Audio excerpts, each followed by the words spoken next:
Did you know anyone can get rich with stocks if they follow the right principles?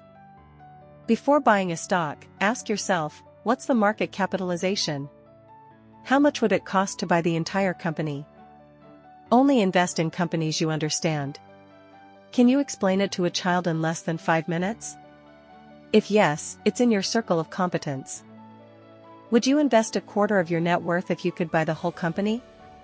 If yes, buy. If no, don't. Stop losses are usually unnecessary for long-term investors. Stocks fluctuate, but growth comes over time. Make buying a stock a no-brainer. Explain it simply. Look for value and growth, not just cheap prices. Selling is harder than buying. Don't sell just because it's fully priced. Sell only when it's egregiously overpriced. Remember, invest in what you understand, focus on growth and value, and think long-term.